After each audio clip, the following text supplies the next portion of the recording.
127. Sam Williams is going to be preaching for us this evening, and this is the passage he's going to be bringing to us. Psalm 127, page 518.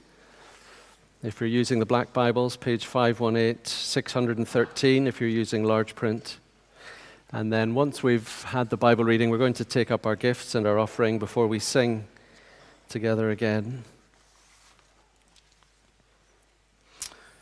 Psalm 127, Unless the Lord builds the house, a song of ascents of Solomon. Unless the Lord builds the house, those who build it labor in vain. Unless the Lord watches over the city, the watchman stays awake in vain. It is in vain that you rise up early and go late to rest, eating the bread of anxious toil, for he gives to his beloved sleep. Behold, children are a heritage from the Lord, the fruit of the womb a reward. Like arrows in the hand of a warrior are the children of one's youth. Blessed is the man who fills his quiver with them. He shall not be put to shame when he speaks with his enemies in the gate. Amen. Please turn back to Psalm 127.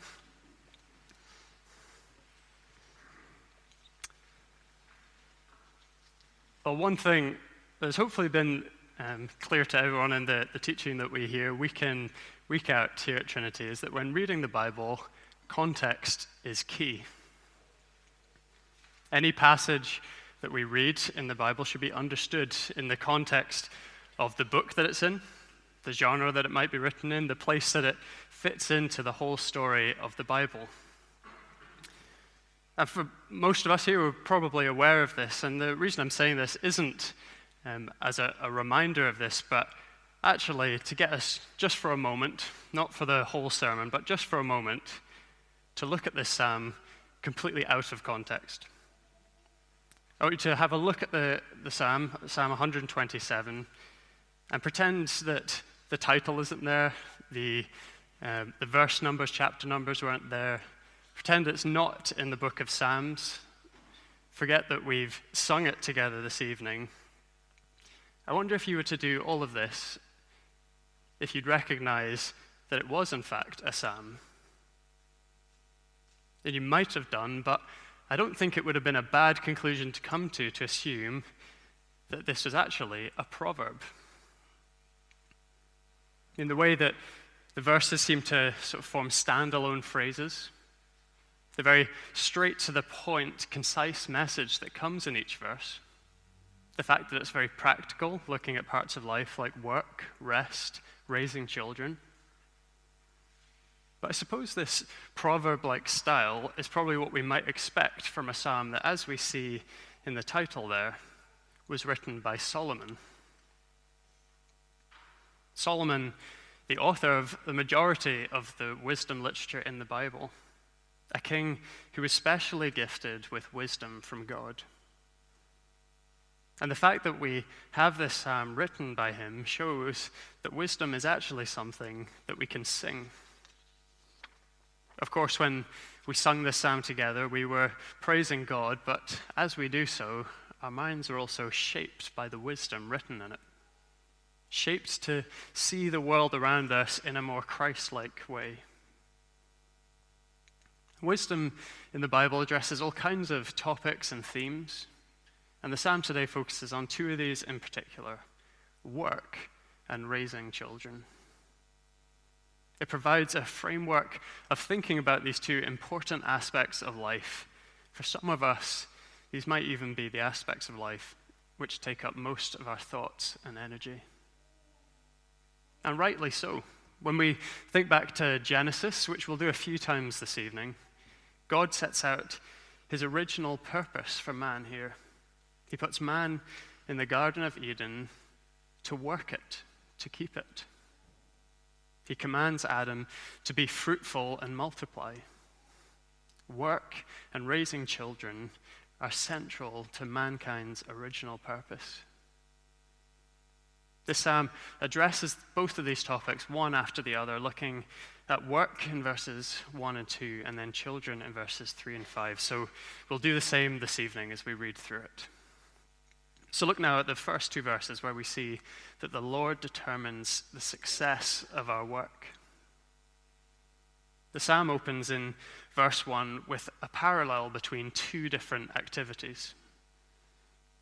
Let me just read verse 1 for us.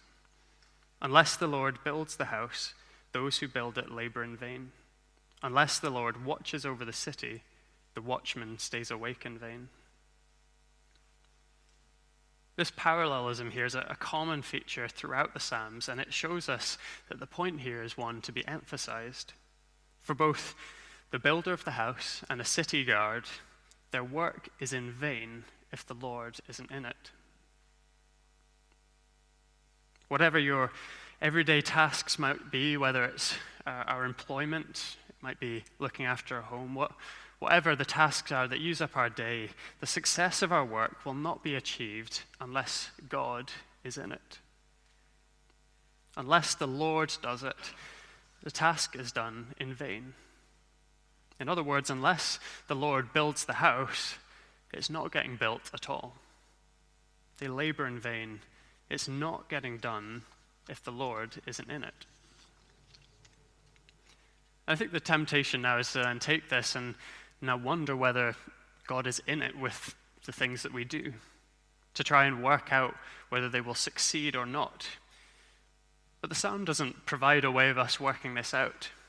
Instead, I think it wants us to focus on the fact that the success or failure of our work isn't solely dependent on the amount of work that we put into it.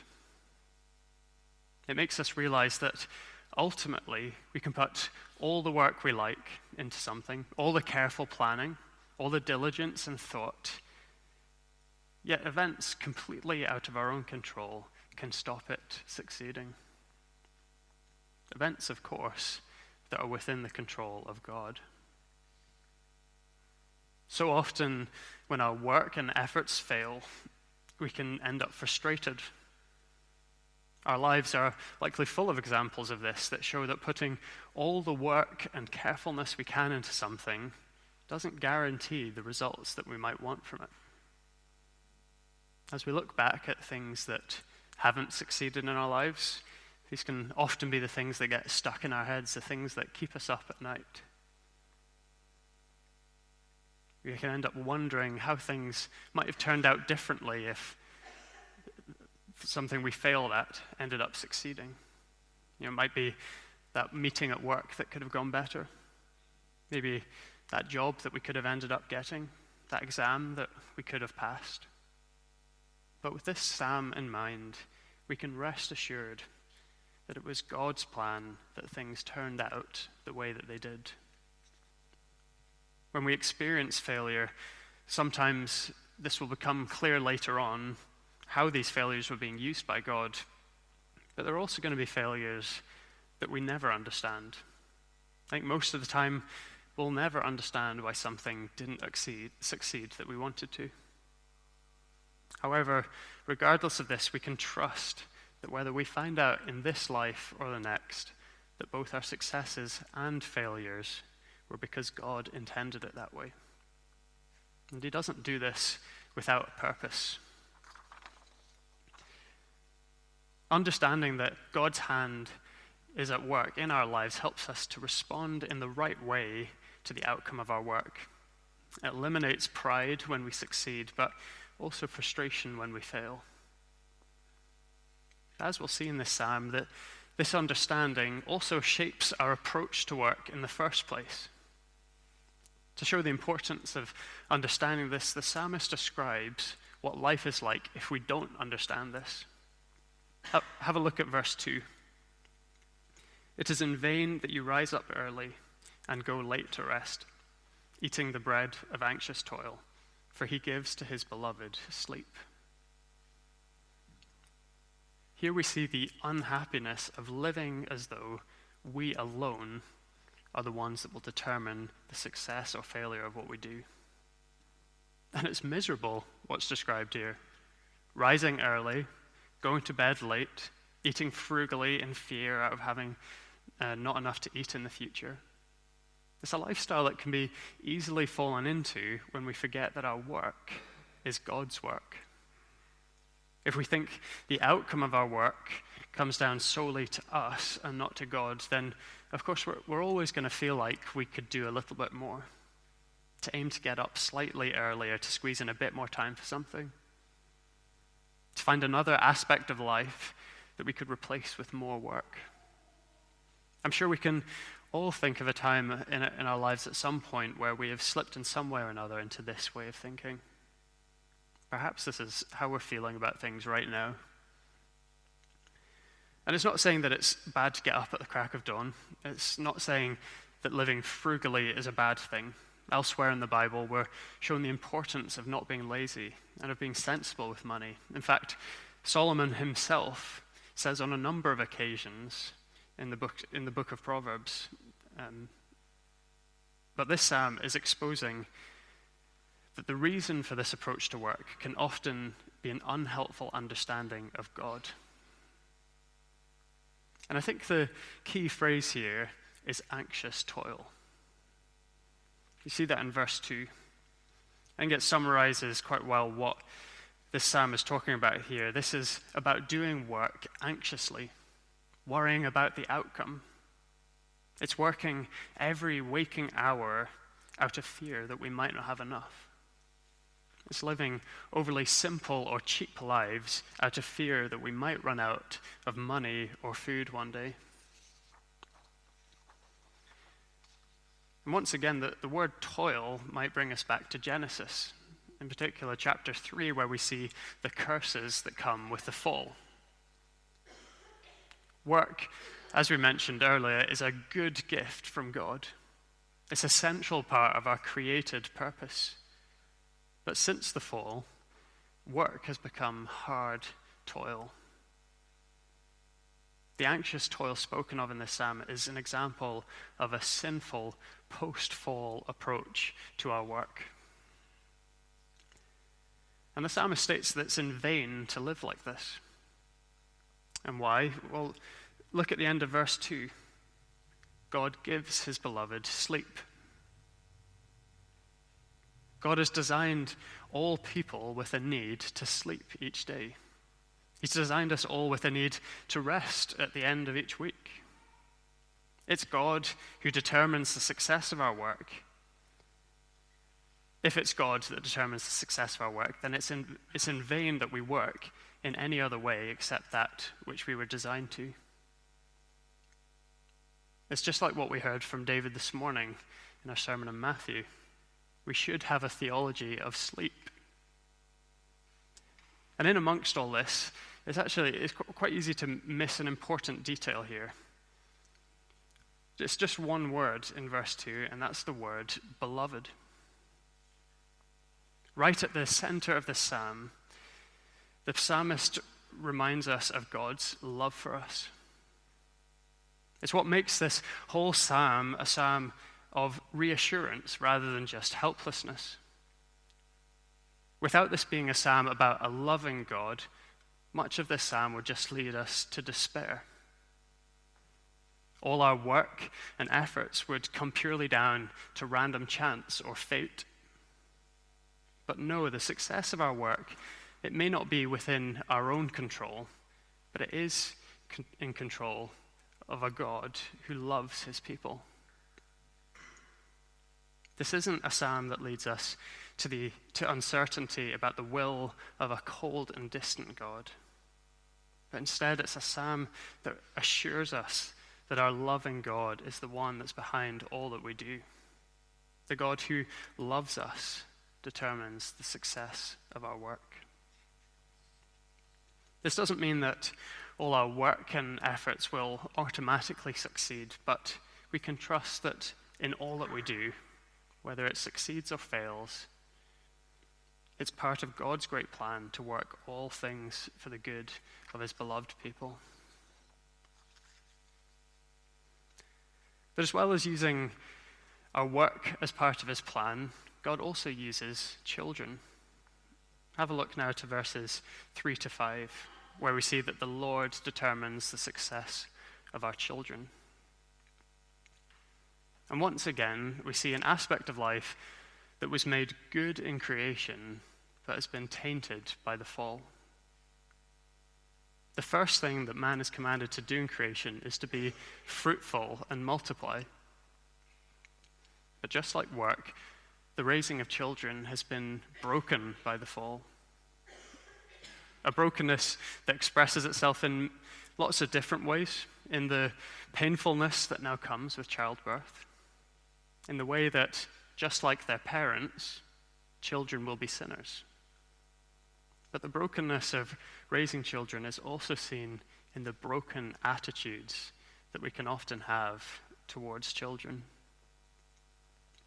This psalm can be sung to help restore a godly framework of thinking about children. Once again, the section opens with parallelism. I'll just read verse 3 for us now. Behold, children are a heritage from the Lord, the fruit of the womb a reward. Children are a good gift from God. And I think there are two main challenges that in our way of thinking about children. First, the goodness of children. Children are not to be viewed as a burden, but as a blessing. And the second is that they're a gift.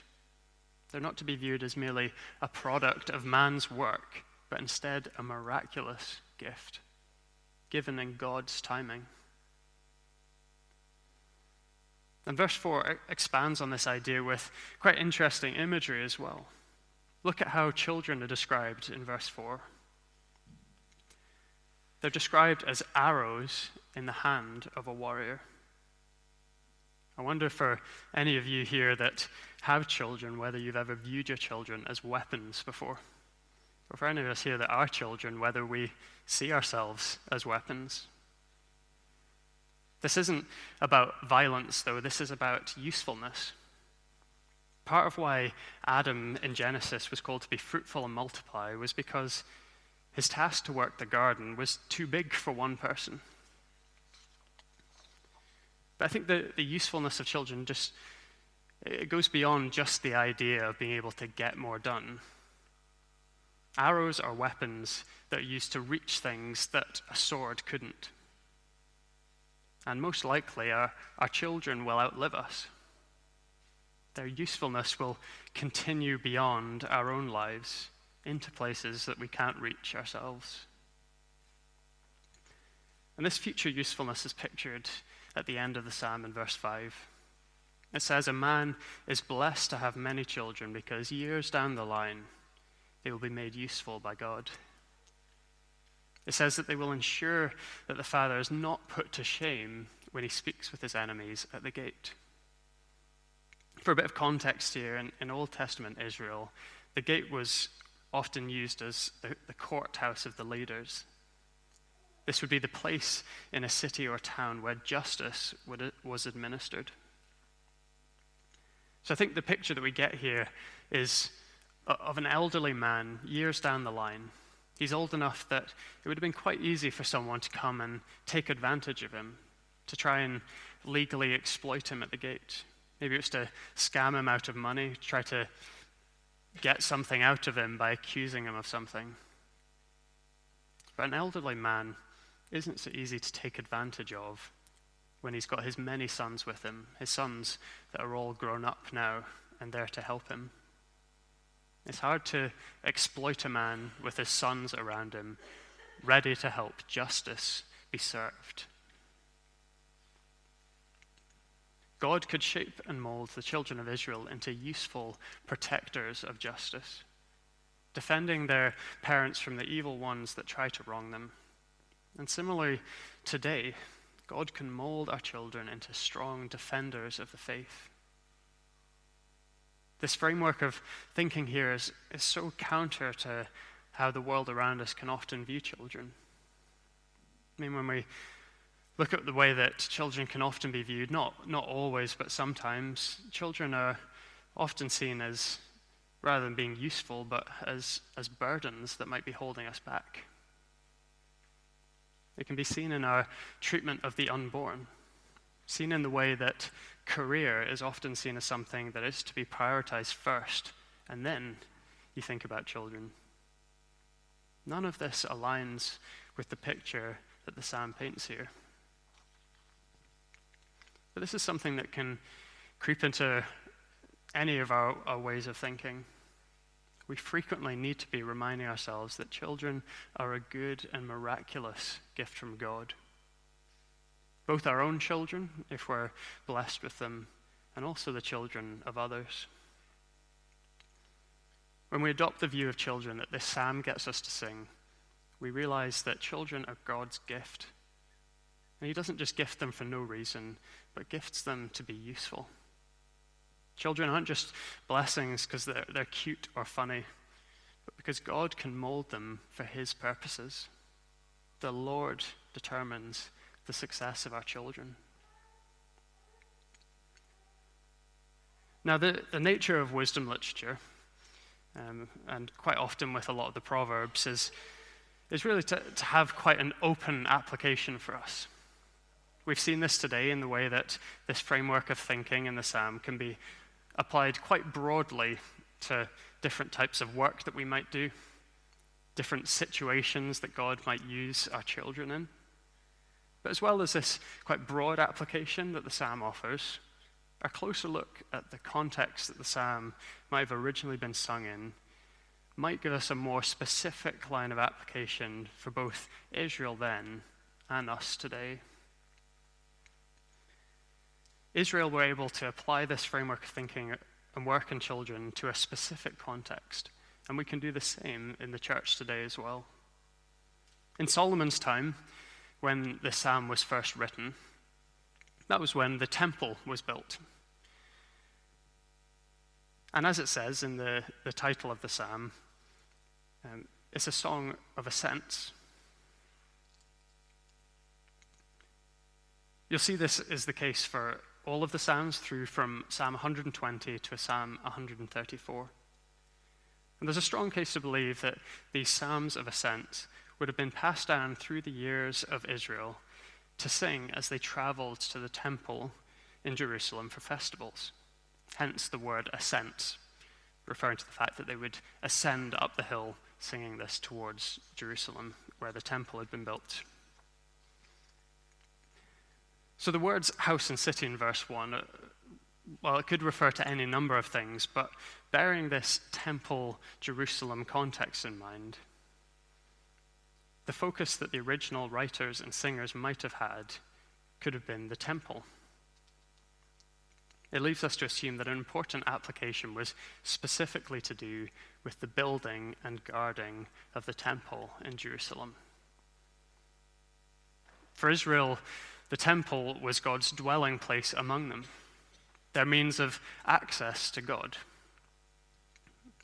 And during Solomon's time, this was a new thing and a hugely significant part of his time. And for the exiles centuries along the line, the exiles returning to Jerusalem for festivals, they would have known the despair of losing it. It would have been easy to be anxious about its building and its guarding from destruction. Their minds would have been occupied with the thought of how to make sure that that disastrous tragedy of losing the temple didn't end up happening again. But as they sung this psalm, they would be assured that this work was not their own, but God's. God determines the success of their work, and this includes the many roles that would have come with maintaining the temple. They would be reminded that their efforts in ensuring that the temple remained a central part of their nation's life were in vain if the Lord wasn't in it. He would decide the fate of the temple. But they would also be assured that this was something that would go beyond their own lives too. For the exiles, especially having seen how things could go so wrong with the temple, you can imagine that they would wonder that if some point in the future, even after their own lives, maybe their children's lives or their children's lives, that the same thing might happen again. The second half of this psalm would have been an assurance that God would make their children useful for his purposes, to continue to visit and maintain the temple. Throughout Israel's history, there's quite a common pattern that we see. They show obedience to God, who blesses them for this, but soon after, sometimes just a generation later, they've fallen into disobedience and judgment. For those singing the psalm as they approach the temple, they may have been living in a time of obedience and blessing, but it could have been easy to fear that those times wouldn't last. As they sang this psalm, they would have felt relief that the work of the temple, both then and into the future, was the work of their loving God. Now, obviously, as Christians, we no longer live in a time of pilgrimages or temples, but instead, instead of dwelling among his people in a temple, God now dwells among his church through his Spirit. But just like Israel, we can have similar worries about the church's protection and perseverance. And we need this psalm as a reassurance of God's hand in these things. Christ has fulfilled the words of this psalm by promising that the church will be built and guarded until his return, a promise secured by his death and resurrection. When our efforts to help the church seem to be failing, whether it's seeing someone we know drift away from church and it feels like we can do nothing about it, maybe our efforts to share the gospel with people we know seem to just be falling on deaf or even hostile ears, we can trust that it's not down to us. The building and guarding of the church is Christ's work through us. And it will succeed, even if the small aspects that we see in our own lives, even they might seem like quite big aspects in our own lives, don't seem that way. When we're tempted to do too much out of concern that we won't have done enough to help the church as well, this psalm reminds us of the vanity of ignoring our need for rest. Christ has chosen us and to use us in the building of his church. So we can do that in the way that he intends us to. We need to ask ourselves, are we doing too much out of anxious fear that the church won't manage without us? Just as we can end up seeing our day-to-day work as being completely within our control, we can do the same with our efforts to serve the church too. And just like for Israel, this psalm assures us of the future of the church. And for the church today, this idea goes beyond just biological children when the psalm speaks about children, but also to those who are converted, those brought into the church from outside. The psalm shows us the blessing that children are, since God will use them for his purposes, and similarly, the blessing that the newest Christians among us are, and that God will use them for his purposes too. We can trust that God will use the next generation of Christians to keep building his church into the future, like arrows in the hand of a warrior. The future of the church is determined by Christ. We can rest in him knowing that our own efforts and the efforts of future generations of believers will be made useful by him. Amen.